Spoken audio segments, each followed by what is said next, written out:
चलिए तो दोस्तों, मैं आज फिर स्वागत करता हूं आपका सोनू क्लासेस पर। और जैसा कि एग्जाम्स की डेट अब आ ही चुकी है, तो इस घड़ी में मैं बार बार आपको मोटिवेट करना चाहता हूं। और मैं सिर्फ दो ही पंक्तियों से आपको मोटिवेट करना चाहूंगा और कहूंगा कि तू हौसला रख, एक दिन वो मंजर भी आएगा। कि तू हौसला रख, एक दिन वो मंजर भी आएगा। प्यासे के पास चलकर समुंदर भी आएगा। और थक कर ना बैठो है मेरे मंजिल के मुसाफिरों, थक कर ना बैठो है मेरे मंजिल के मुसाफिरों, तुम्हें मंजिल भी मिलेगी और मिलने का मजा भी आएगा। तो आज फिर से दमदार लेक्चर के साथ मैं आपको प्रेजेंट करता हूं अपना लेक्चर। चलिए भाई, तो ये और एक तीसरी सिंपल सी एप्लीकेशन होती है इसकी ई नोट सेल की, कि ये है, इसमें हम कंसीक्वेंस पढ़ते हैं, कंसीक्वेंस पढ़ते हैं of the inert pair effect की। ठीक है ना। इनर्ट पेयर इफेक्ट की वजह से क्या कंसीक्वेंस आते हैं, ये पी ब्लॉक की कहानी है, वहां पे चर्चा करी जाएगी इसकी। यहां पे मैं इसकी चर्चा नहीं करना चाहता हूं। अब मैं थोड़ा सा और आगे लेके चलता हूं लेक्चर को। देखिए भाई, ये इलेक्ट्रोकेमिकल जो सेल है ना, उसका चैप्टर 1 चल रहा है। मैंने इंट्रोडक्शन बता दिया, वर्किंग कंस्ट्रक्शन बता दी, ई नोट सेल कैलकुलेट करना बता दिया, ई नोट सेल की एप्लीकेशन बता दी है। ठीक है ना। लेकिन मैं थोड़ा सा और चीजों को इंट्रोड्यूस करना चाहता हूं लेक्चर में, तो मैं थोड़ा सा ध्यान से सुनना भाई। देख भाई, देख, अभी मैंने तुझे बताया, मैं सिंपल तुझे एक माने चल, मैं तुझे एक सेल दे दूं। मान चल मैं तुझे एक सेल दिया, Al से Al3 पॉजिटिव, गिविंग के copper 2 positive to copper solid, और मैं पूछने लगूं कि is this cell can be construct, तो तू जवाब दे देगा किसके बेसिस पर, ई नॉट आरपी या ई नॉट ओपी, तो इसे गिवन होंगी, और उन दोनों से कैलकुलेट करके तू क्या निकाल लेगा, ई नॉट सेल जो कि वैल्यू पॉजिटिव होनी चाहिए, तो तू बता देगा कि ये सेल कंस्ट्रक्ट हो जाए। लेकिन अगर मैं कहूं कि क्या ये गिवन सेल रिप्रेजेंटेशन जो है, गिवन जो सेल रिप्रेजेंटेशन है, ये सही है या गलत है, ट्रू या फॉल्स, तो अभी तक तुम्हारे पास इसका कोई जवाब नहीं है कि ये सेल जो मैंने कंस्ट्रक्ट किया है, कंस्ट्रक्ट तो मैंने रिप्रेजेंटेशन जो दी है, क्या ये सही है या ये गलत है। तो अब हम इसी की चर्चा करने वाले हैं। तो अब हम सीखेंगे rules of the cell representation. पहले मैं कुछ पॉइंट लिख देता हूं। सबसे पहली बात, जो लेफ्ट कंपार्टमेंट था उसको मैंने ए बोला, इसका मतलब लेफ्ट में कौन आएगा, एनोड आएगा, बीच में ब्रिज आएगा। दो डंडे हैं, किसको रिप्रेजेंट कर रहे हैं भाई, सॉल्ट ब्रिज को रिप्रेजेंट कर रहे हैं। ठीक है ना। यहां पे क्या आ जाएगा, तेरे पास ब्रिज आ जाएगा। और सिंपल यहां पे राइट कंपार्टमेंट में क्या था, कैथोड था, तो यहां पे कौन आ जाएगा तेरे पास, कैथोड, जिस पे रिडक्शन होता है, तो इसको मैंने सी से रिप्रेजेंट किया था। सिंपल ए ब्रिज सी, मतलब ए बी सी की ट्रिक ध्यान रखनी है, पहली बात। दूसरी बात क्या थी कि मान के चल, मैंने जैसे सिंपल में कोई रिएक्शन लिखूं, मैं कहूं 2Al3 पॉजिटिव है और 3 इलेक्ट्रॉन खाता है, गिविंग के 2Al सॉलिड। ठीक है भाई।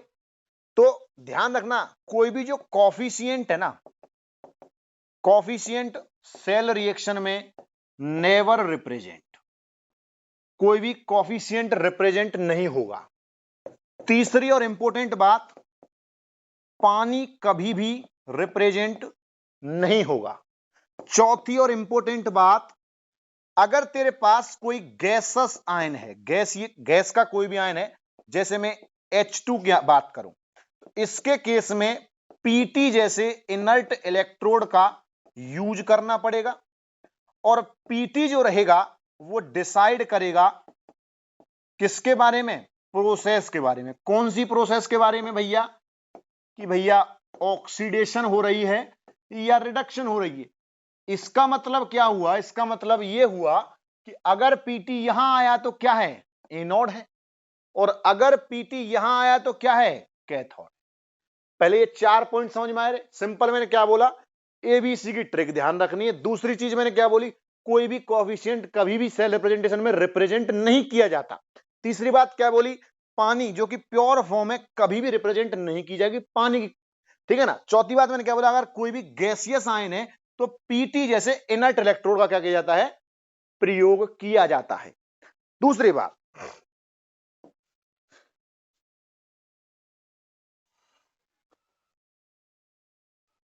ठीक है भाई, दूसरी बात क्या है, अगर मैं कहूं, देख भाई हमेशा ध्यान रखियो, जो भी तेरे पास मेटल आयन रहेगा ना, वो किसके पास रहेगा, वो नियर टू सॉल्ट ब्रिज रहेगा, नियर टू सॉल्ट ब्रिज रहेगा। और छठी और इंपॉर्टेंट बात, देख तुमने देखा होगा अभी मैंने क्या यूज किया, जैसे मैंने जिंक सॉलिड और Zn2 पॉजिटिव एक्वस यूज कर रहा हूं, ठीक है ना। और मान के चल मैंने इसी रिएक्शन को ऐसे लिख दिया, जिंक गिविंग के Zn2 पॉजिटिव, तो ये जो डंडा है ना, ये जो है ये किसको रिप्रेजेंट करता है, ये रिप्रेजेंट करता है डिफरेंट फेज को। किसको रिप्रेजेंट करता है रे, किसको रिप्रेजेंट करता है, डिफरेंट फेज को। और अगर मैं इसी बात को मान चलिए मैं ऐसे लिख देता हूं Fe2 positive coma Fe3 positive, तो ये क्या होंगे, सीधी सी बात है, ये एक ही मेटल के दो अलग अलग इलेक्ट्रोलाइट हैं रे भाई, यहां भी आयरन यहां भी आयरन, बस दोनों डिफरेंट ऑक्सीडेशन स्टेट में है। तो इसका मतलब क्या हो गया, ये जो है ये किसको रिप्रेजेंट करता है, कि ये जो आयन है वो सिर्फ डिफरेंट ऑक्सीडेशन स्टेट में है, लेकिन है किसके, सेम मेटल के हैं। बोलो भाई बात समझ में आई या नहीं आई। ये सिंपल मैंने सेल रिप्रेजेंटेशन सिखाया आपको, ये 6 रूल दिमाग में रखने हैं, सारे सवाल लग जाएंगे। 2 सवाल करवाता हूं, देखना अभी, देखता हूं तुमने कितना सीखा। देखो भाई पहला सवाल कह रहा हूं मैं, क्वेश्चन नंबर 1। क्वेश्चन नंबर 1 क्या है कि इन द NiAgNO3 सेल है, ठीक है ना, और पूछने लगूं give the cell representation. Clear चल रहा है ना सर, ये वीडियो समझ में आ रहा है, सबको दिखाई दे रहा है ना। चलिए भाई देख, अब मैं कह रहा हूं सेल रिप्रेजेंटेशन बतानी है, और तेरे पास क्या है, NiAgNO3 का क्या है, सेल है। तो कभी भी सबसे पहली बात तो मैंने तो ये 2 चीज बताई, कभी भी इलेक्ट्रोकेमिस्ट्री में डील करेगा ना, अब नरस्ट तक जब भी तू डील करेगा, नरस्ट तक, कंसंट्रेशन सेल तक, इलेक्ट्रोलाइटिक सेल तक, तुझे एक चीज ध्यान रखनी है कि सबसे पहले उसमें एनोड निकाल, दूसरा उसमें कैथोड निकाल, और तीसरा उसमें ओवरऑल सेल रिएक्शन निकाल, ठीक है ना। यहां से लेक्चर, ये पूरे इस लेक्चर का ये बहुत इंपॉर्टेंट पॉइंट है कि कभी भी सेल को, कभी भी कोई सा भी सेल हो, चाहे फुल सेल हो चाहे हाफ सेल हो, अगर डील करना है सबसे पहले उसका एनोड निकाल के दे मुझे, उसके बाद उसका कैथोड निकाल के दे, और उसके बाद ओवरऑल सेल रिएक्शन निकाल के दे, और बना दे सेल रिप्रेजेंटेशन। रूल दिमाग में रखने हैं। मैं कह रहा हूं यहां पे मेरे पास क्या थे, Ni था और Ag था। तो अभी मैं इसी लेक्चर में कंटिन्यू करूंगा इलेक्ट्रोकेमिकल सीरीज, ठीक है ना, बहुत इंपॉर्टेंट है, ठीक है ना। मुझे डाटा देती है रिडक्शन पोटेंशियल्स के, ऑक्सीडेशन पोटेंशियल्स के, कौन है इलेक्ट्रो, ये जो सीरीज है इलेक्ट्रोकेमिकल सीरीज है। तो यहां पे आपको ध्यान रखना है कि जो निकल है ना, निकल जो है ये क्या जाएगा, Ni2 पॉजिटिव गिविंग के 2 इलेक्ट्रॉन, और यहां पे जो Ag है सिंपल, Ag पॉजिटिव इलेक्ट्रॉन खाएगा, किस में जाएगा रे, Ag सॉलिड में जाएगा। मतलब क्या हुआ, इलेक्ट्रोकेमिकल सीरीज से डाटा पता चल जाता है कि इसका जो E0 Rp है वो क्या है, ज्यादा है, किससे रे, निकल से। बोलो भाई बात समझ में आई या नहीं आई। अगर आई तो अब मुझे पता चल गया एनोड कौन है भैया, निकल गिविंग के निकल +2, 2 इलेक्ट्रॉन निकाल के, और यहां से मुझे पता चल गया Ag पॉजिटिव जो है वो इलेक्ट्रॉन खाएगा और Ag सॉलिड में जाएगा। बात समझ में आ गई। अब ओवरऑल सेल रिएक्शन चाहिए, मैं देखता हूं यहां पे 2 इलेक्ट्रॉन है, यहां पे 1 इलेक्ट्रॉन है, तो यहां पे मेरे पास मुझे सिंपल क्या करना है, 2 से मल्टीप्लाई कर देना है। 2 से मल्टीप्लाई करूंगा, ये भी 2, ये भी 2, ये भी 2। लेकिन 2 चीज दिमाग में ध्यान रखियो कि अगर मैं तुझे यहां पे डाटा दे देता किसका, E0 Rp का या E0 OP का, ठीक है ना, इसके ऊपर सवाल भी करवाऊंगा अभी मैं, तो ये ध्यान रखियो, ये कैसी प्रॉपर्टी है, ये एक इंटेंसिव प्रॉपर्टी है। और भैया अगर ये इंटेंसिव प्रॉपर्टी है ना, तो इसमें ये नॉन एडिटिव प्रॉपर्टी है। इसका मतलब इसमें जो तू यहां पे जो भी तू अपनी रिएक्शन के साथ खेला करेगा ना, इसमें कोई परिवर्तन नहीं आएगा इसकी वैल्यू में। ये तो एक स्टैंडर्ड वैल्यू है, याद कर मैंने लेक्चर की स्टार्टिंग में तुझे बताया था। तो सिंपल सी बात थी। अब तुझे क्या होगा, 2 इलेक्ट्रॉन से 2 इलेक्ट्रॉन कैंसिल। यहां पे क्या हो गया, nickel solid 2Ag positive giving के क्या, निकिल 2 पॉजिटिव सिंपल प्लस के 2Ag सॉलिड। और अब तू बड़ी आसानी से सेल रिप्रेजेंटेशन कर सकता है क्या, याद कर, ए ब्रिज और सी, एनोड पे कौन है, निकिल है, दोनों अलग अलग फेज में हैं, तो मैंने निकिल Ni2 प्लस कर दिया, बीच में ब्रिज आया। कैथोड पे कौन है, Ag पॉजिटिव है, किस में जाता है, सॉलिड में जाता है। बेशक सॉलिड एक्वस मतलब तूने डंडा लगा दिया फेज के लिए, खत्म कहानी। तो सिंपल सी तेरे पास क्या होगी रे, सेल रिप्रेजेंटेशन होगी। बोलो भाई बात समझ में आई या नहीं आई। तो सिंपल मैंने एक क्वेश्चन के थ्रू तुझे बताया है। अब मैं तुझे थोड़ा सा टिपिकल अगर सवाल दूं तो खुद से ट्राई करना है, सवाल खुद से ट्राई करना है, ठीक है ना, ट्राई के लिए है। सिंपल मैंने दिया तुझे Hg2Br2 HBr और H2PT। इसका मुझे give the anode, give the cathode and the overall cell reaction मुझे इसकी देनी है तुम लोगों को। नोट कर लो भाई, ये सवाल नोट कर लो, नोट कर लो ये सवाल, ठीक है। चलिए कर लिया तो चलिए अब देखिए, तो अभी तक हमने क्या सीखा, सिलेक्शन ऑफ इलेक्ट्रोड सीखा। इलेक्ट्रोड के बाद मैंने ई नॉट सेल का कैलकुलेशन और उसकी एप्लीकेशंस की चर्चा करी। उसके बाद मैंने आपको सेल रिप्रेजेंटेशन के क्राइटेरिया सिखाए और उनके एक दो मैंने क्वेश्चंस आपको करवा दिए। टेस्ट सीरीज जब मैं पूरा प्रीवियस ईयर लेकर सीरीज लेकर आऊंगा तब मैं करवाऊंगा सवाल, ठीक है ना। अभी कॉन्सेप्ट पे बात कर रहे हैं, कॉन्सेप्ट, इतना टाइम नहीं है ना अपने पास। चलिए भाई, तो सिंपल सी कहानी थी, मैंने यहां तक हमने खत्म कर लिया। देख भाई, अभी मैं 2-3 पॉइंट और इंट्रोड्यूस करना चाहता हूं, 2-3 पॉइंट और इंट्रोड्यूस करना चाहता हूं, क्योंकि मैंने 2 शब्द यूज किए थे, फुल सेल और हाफ सेल। फुल सेल और हाफ सेल, सारी चीज इसी लेक्चर में प्रूफ करूंगा। देख भाई, मैं कह रहा हूं कि मान के चल एक क्वेश्चन दिया, मैंने एक क्वेश्चन दिया, मैं कह रहा हूं Al गिविंग के Al3 positive, copper 2 positive giving के कॉपर सॉलिड, मत लिख सॉलिड, मैंने वैसे लिख दिया, फेज अलग अलग, ठीक है।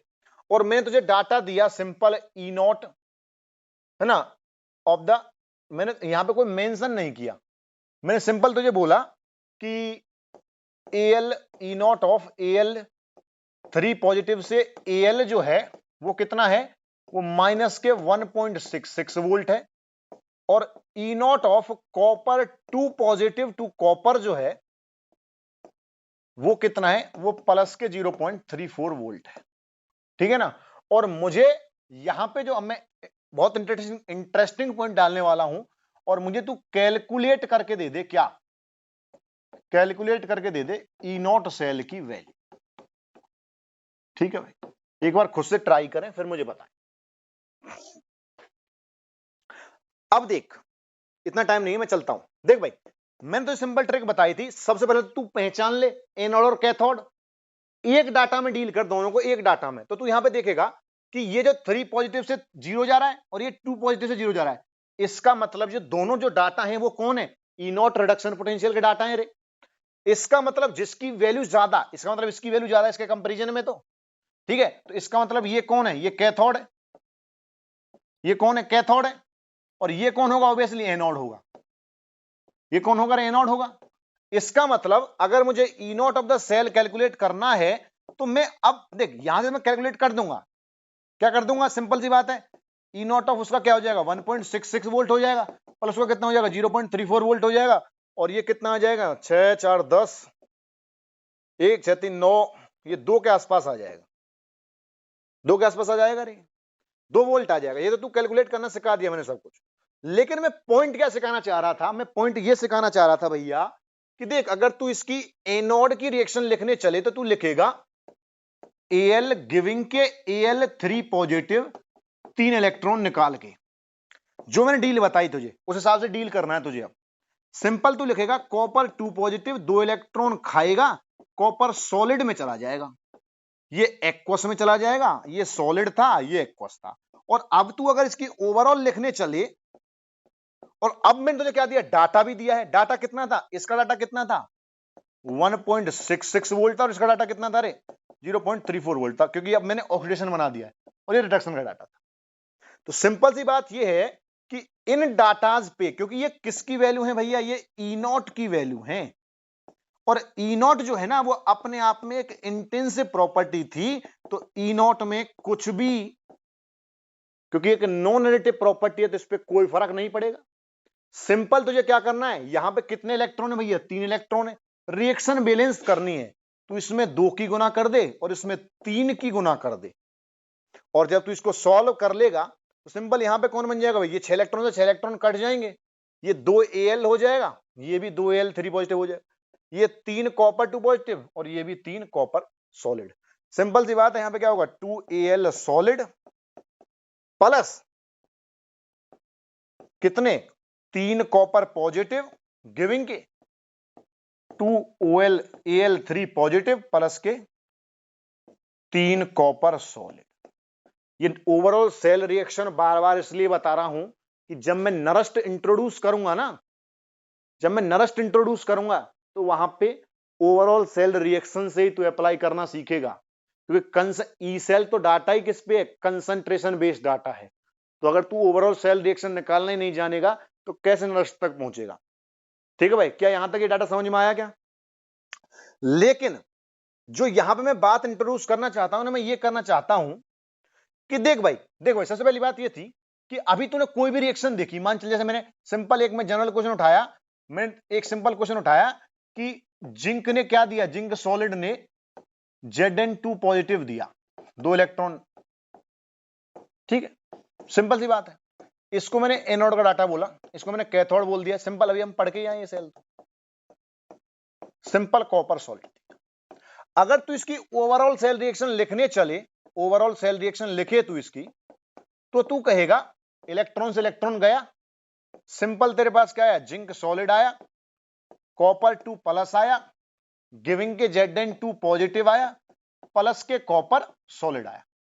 सिंपल भाई एडिशन ऐसे करना है, इलेक्ट्रॉन से इलेक्ट्रॉन कट जाएगा, सिंपल जो लेफ्ट हैंड साइड में वो एज इट इज आ गया, जो राइट हैंड साइड में वो एज इट इज आ गया। ठीक है, अब मैं कह रहा हूं कि ध्यान रखना इसकी, इस बात से मैं क्या बताना चाहता हूं, इस बात से मैं ये बताना चाहता हूं कि अगर कोई भी सेल फुल सेल होगा उसकी सेल रिएक्शन में इलेक्ट्रॉन नहीं आएंगे। ठीक है, दूसरी बात, अगर तू इसका रिप्रेजेंटेशन करने चले तो क्या होगी, सिंपल अभी बार बार करके बताइए मैंने, सॉल्ट ब्रिज लगाया, कॉपर 2 पॉजिटिव टू कॉपर गया, ये तेरे पास दो आइडेंटिफिकेशन है किसी भी फुल सेल की, इलेक्ट्रॉन नहीं आएंगे और सेल रिप्रेजेंटेशन में दोनों कंपार्टमेंट होंगे, एनोड भी और कैथोड भी। ठीक है भाई, अब आप कहेंगे आपने ये बात जोड़ी क्यों, यहां पे इसी पॉइंट को जोड़ता हूं, सुनना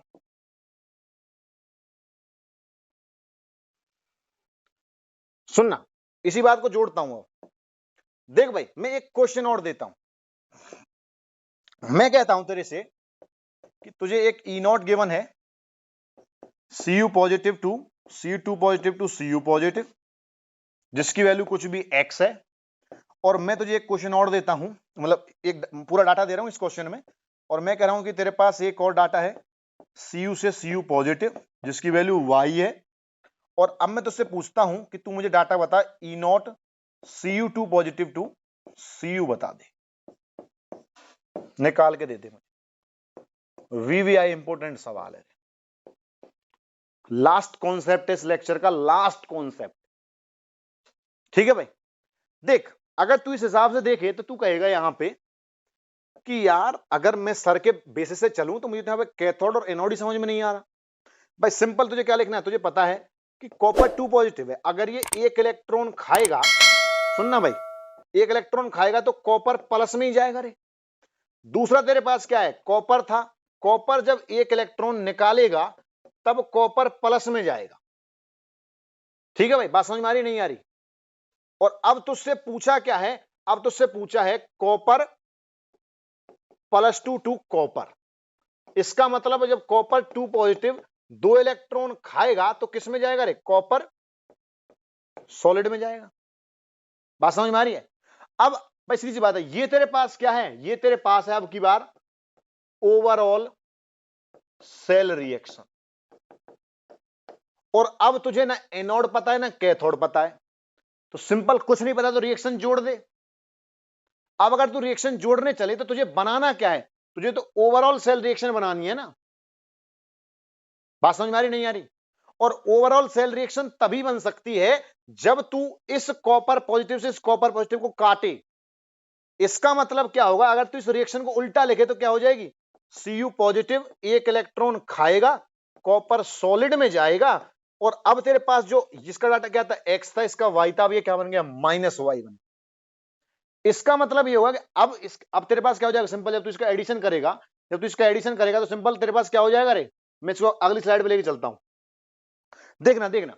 सिंपल तेरे पास क्या डाटा बन गया, एक तो तेरे पास क्या था, Cu था, उस Cu के केस में क्या था, Cu पॉजिटिव से Cu था। और अब तुझे पता ये है, अब मैंने जो दोबारा में जो रिएक्शन चलाई है वो यहां से चलाई है, और तुझे डाटा किसका चाहिए था, E0 Cu2 पॉजिटिव से Cu का डाटा चाहिए था। ये तेरे पास क्या है, ओवरऑल सेल रिएक्शन थी। तो जब तू उस रिएक्शन को सॉल्व करेगा ना तो तुझे यहां से पता चल जाएगा भाई Cu2 पॉजिटिव एक इलेक्ट्रॉन खाया, Cu सॉलिड बनाया था। और अब तू अगर इसको रिप्रेजेंट करने चले तो तू क्या कहेगा, Cu पॉजिटिव बनाएगा रे, यहां सॉलिड नहीं है ये।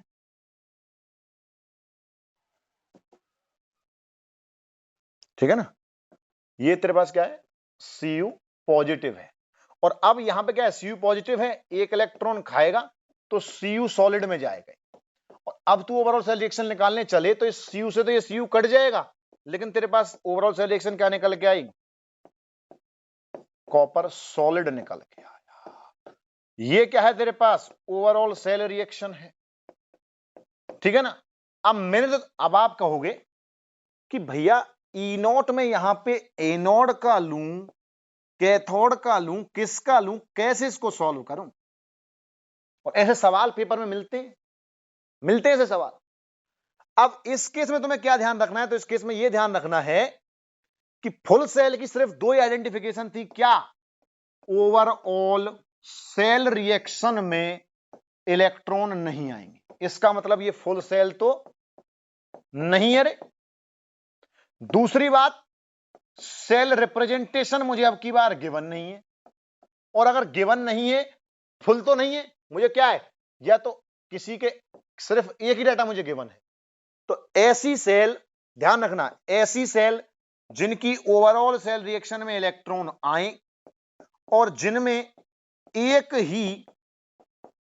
ही कंपार्टमेंट का डाटा गिवन हो, एक ही कंपार्टमेंट का डाटा गिवन हो, ऐसी सेल जानी जाती हैं हाफ सेल्स के नाम से। और अभी आगे हम चर्चा भी करेंगे टाइप ऑफ हाफ सेल्स की, हाफ सेल्स की चर्चा भी करेंगे, और तब मैं नरस्ट अप्लाई करना आपको सिखाऊंगा। तो जिसकी ओवरऑल सेल रिएक्शन में इलेक्ट्रॉन आए और एक ही कंपार्टमेंट का डाटा गिवन हो, उसे हाफ सेल्स कहते हैं। और अब पेपर में उसने सवाल क्या पूछा है, E0 कैलकुलेशन का। ठीक है ना। और अभी तक हमने चर्चा किसकी करी, E0 of the full sell की। अब एक लास्ट पॉइंटर बचता है लेक्चर का, अब हम लास्ट चर्चा करने वाले हैं calculation of the E0 of half cell. तो इसमें ध्यान रखना, मैंने दो चीज बताई थी। E0 कैसी प्रॉपर्टी है रे, इंटेंसिव। इसका मतलब कैसी है रे, नॉन एडिटिव। ठीक है भाई। और मैंने एक बात और बताई, क्या, अब जो मैंने बताई क्या, delta G0 maximum work done है, थर्मोडायनेमिक का डाटा है, या मैं कहूं गिब्स फ्री एनर्जी चेंज भी है रे। क्या है भैया, गिब्स फ्री एनर्जी चेंज भी है। ये है क्या, एक्सटेंसिव प्रॉपर्टी। और जब ये एक्सटेंसिव प्रॉपर्टी है तो ये एडिटिव होती है कि नहीं होती है। और मैं जानता हूं कि जो डेल्टा जी नॉट है ना वो बराबर किसके होता है, माइनस के एन एफ ई नॉट के होता है, ये बात हम जानते हैं। और ये प्रॉपर्टी कैसी है, एडिटिव है, तो मैं कह सकता हूं डेल्टा जी नॉट बराबर के डेल्टा जी नॉट 1 प्लस के डेल्टा जी नॉट 2। देख लो भाई, यहां तक कोई दिक्कत तो नहीं है, सिंपल सी बात है। ई नॉट एक अपने आप में इंटेंसिव प्रॉपर्टी जुड़ नहीं सकती, उस पर कोई परिवर्तन नहीं होगा। डेल्टा जी नॉट एक एक्सटेंसिव प्रॉपर्टी है, जुड़ सकती है। और ये डाटा मैं जानता हूं थर्मोडायनेमिक डाटा से, तो मैं लिख सकता हूं ना भाई डेल्टा जी नॉट बराबर के डेल्टा जी नॉट 1 प्लस के डेल्टा जी नॉट 2। और अगर मैं इसको यहां पुट करना है सिंपल, माइनस के एन एफ ई नॉट बराबर के माइनस के N one F E not 1 plus के, सॉरी माइनस के, क्योंकि माइनस का ये ना पूरा, माइनस के N two F E not 2। ठीक है भाई। और अब ये क्या है, एफ क्या है यहां पे, फैराडे कांस्टेंट है। ई नॉट क्या है, अभी स्टैंडर्ड रिडक्शन पोटेंशियल है, सॉरी मतलब स्टैंडर्ड इलेक्ट्रोड पोटेंशियल है, किसी का भी रिडक्शन नहीं, सिंपल स्टैंडर्ड इलेक्ट्रोड पोटेंशियल। और एन क्या है, नंबर ऑफ इलेक्ट्रॉन है। तो ये वैल्यू तो कांस्टेंट है ना, तो इसको मैंने क्या कर दिया, कैंसिल कर दिया। और जब मैंने इसको कैंसिल कर दिया, माइनस सभी में कॉमन है, तो मैं इसको लिख सकता हूं ना एन ई नॉट बराबर के N one E one not plus, भाई माइनस से पूरा डिवाइड कर दिया मैंने, क्या हो गया एन टू ई नॉट 2। मुझे वैल्यू किसकी चाहिए, ई नॉट की, तो ई नॉट क्या हो जाएगा भैया, n one E one not plus n two E not 2 divide by n. ये जो वैल्यू है ये कब है, इफ एन वन बराबर एन टू हो गए, तो सिंपल ई नॉट बराबर के क्या होगा, ई नॉट 1 प्लस के ई नॉट 2। ये किसका डाटा था, फुल सेल का था, बात कर चुके हैं रे हम। और ये किसका डाटा है, तो ये भैया हाफ सेल का डाटा है। बोलो भाई बात समझ में आई या नहीं आई। अगर हाफ सेल हो तो ये फॉर्मूला लगाना है, ई नॉट बराबर के N one E one not plus के N two E not 2 divide by N. अभी अप्लाई करना सिखाता हूं, और ये मैं सिखा चुका। दो क्वेश्चन, मात्र दो क्वेश्चन करवाऊंगा। एक क्वेश्चन जिसमें अभी ई नॉट पूछा था, और उसको छोड़ो, मैं दो नए क्वेश्चन करवाता हूं। चलिए देख भाई, पहला क्वेश्चन करवाऊंगा इजी क्वेश्चन ये है कि तेरे पास एम एन प्लस 2 है, गिविंग के एम एन है, जिसका डाटा जो है वो 1.0 वोल्ट है। ठीक है ना। एक जो डाटा है वो तेरे पास है एम एन पॉजिटिव है, इसको मैंने ना सिंपल करवाया, चल ठीक है ना। एम एन पॉजिटिव है, एम एन है, जिसका डाटा जो है वो तेरे पास माइनस के 0.4 वोल्ट है। ठीक है रे, ठीक है ना। सिंपल, मैंने कोई ऐसे रैंडम डाटा उठाया है, और मैंने तुझसे पूछ लिया ई नॉट सेल निकाल के दे दे मुझे, किसका, मुझे तू निकाल के दे दे एम एन टू पॉजिटिव से एम एन पॉजिटिव का क्या होगा। ठीक है ना, ये सवाल आया पेपर में। अब तुझे क्या करना है, सिंपल सी बात, तूने पहचान तो तुझे यहीं से लेना चाहिए यार। अगर देख, सबसे बड़ी पहचान तो यही है, अगर सेम तुझे एक ही प्रकार का डाटा गिवन है तो इसका मतलब सवाल है हाफ सेल का। और अगर सवाल है हाफ सेल का, तो यहां पे देख सिंपल में फॉर्मूला क्या होता है, ई नॉट किसका निकालना है तुझे, एम एन टू पॉजिटिव से एम एन। इसका मतलब एन जो था वो क्या था, नंबर ऑफ इलेक्ट्रॉन था, कितने इलेक्ट्रॉन जा रहे हैं, चेंज हो रहे हैं जब बदल रहा है। यहां पे एन की वैल्यू कितनी है भैया, एम एन से एम एन पॉजिटिव जाने में 1 है। फॉर्मूला तेरे पास क्या था, N one divide by E not 1 plus के N two E not 2 divide by N, यही तो था। सिंपल, एन तुझे पता है कितना है, 1 है। ठीक है जी। ई वन नॉट तुझे पता है कितना है, कितना है भैया, 1.06 वोल्ट है। ये तेरे पास कितना है, ये ई नॉट 2 है। इसमें एन वन इसमें कितना है, 2 है। और इसमें कितना है, यही तुम्हें अब यहां पे जो तुम दिक्कत करोगे वो यही करोगे, यहां तक पूरा सवाल ले आओगे, और ऐसे पॉइंट पे आगे तुम क्या कर दोगे, गलती कर दोगे। इसीलिए इसी दिन का मुझे रोना था, इसी दिन के लिए मैंने तुम्हें बताया था, सिंपल कोई भी सवाल आए ना इलेक्ट्रोकेमिस्ट्री का, कोई भी सवाल आए, सिंपल वाले रिएक्शन को लिख ले। क्या करेगा तू, simple M n two positive था, 2 इलेक्ट्रॉन दिए उसको, एम एन में गया। उधर क्या है, एम एन पॉजिटिव था, 1 इलेक्ट्रॉन खाएगा, ये भी एम एन में गया। पूछा क्या है, यहां पे देख ले, पूछा क्या है, Mn2 पॉजिटिव है, 2 इलेक्ट्रॉन खाएगा, क्या बनाएगा, Mn बनाएगा। क्या पूछा, Mn पॉजिटिव, सॉरी, एक इलेक्ट्रॉन खाएगा, एक इलेक्ट्रॉन खाएगा रे, एक इलेक्ट्रॉन खाएगा, Mn पॉजिटिव में गया। ये क्या है तेरे पास, ओवरऑल सेल रिएक्शन। क्या है बच्चा, ओवरऑल सेल रिएक्शन। निकाल ले, बस तुझे क्या करना है, इसको उल्टा करना है भैया, उल्टा करेगा ये क्या हो जाएगा, Mn है, Mn पॉजिटिव में जाएगा, एक इलेक्ट्रॉन खाएगा। और जब तू इसको सॉल्व करेगा तो यहां से आसानी से ये Mn जो पॉजिटिव है, ये Mn जो है ये इस Mn से कट जाएगा। यहां पे तेरे पास सिंपल क्या बन जाएगी, ये रिएक्शन जो है अब तेरे पास बड़े आसानी से रिएक्शन जो होगी ये निकल के आ जाएगी। बात समझ में आ रही है। और सिंपल अब तुझे डाटा इंटरप्रिएट करना है तो उस केस में वैल्यू कितनी थी, 1.06 वोल्ट है। यहां पे भी थी तो माइनस की इसके लिए, लेकिन अब रिएक्शन तूने रिवर्स कर दी तो अब वो वैल्यू जो है वो क्या बन जाएगी, 0.4 वोल्ट हो गई। ठीक है ना। और सिंपल अब तुझे डाटा को इंटरप्रिएट करना सिखा दिया था मैंने। तो ई नॉट तेरे पास क्या आ जाएगा बच्चा, उसके केस में इलेक्ट्रॉन कितने हैं, 2 हैं। देख भाई यहां पे इलेक्ट्रॉन कितने हैं, 2 हैं, 2 गुना के 1.06 जमा यहां पे कितने इलेक्ट्रॉन है रे, एक है, डाटा कितना है 0.4 है। ठीक है। और ओवरऑल इलेक्ट्रॉन कितने हैं, 1 है। और इसको जब भी तू कैलकुलेट करेगा तेरे पास क्या निकल के जाएगा, ई नॉट निकल के जाएगा किसका, Mn2 पॉजिटिव से Mn पॉजिटिव का। बोलो बात समझ में आई या नहीं आई। सिंपल, मैंने पूरे लेक्चर में कुछ नहीं सिखाया तुझे, आज सिलेक्शन ऑफ इलेक्ट्रोड करने सिखाए, उस सिलेक्शन ऑफ इलेक्ट्रोड को करके कैलकुलेशन ऑफ ई नॉट और उसकी एप्लीकेशन सिखाई, सेल रिप्रेजेंटेशन सिखाया, और फुल सेल और हाफ सेल में डिफरेंशिएट अंतर करना सिखाया, और उनके कुछ क्वेश्चंस मैंने आपको करवाए।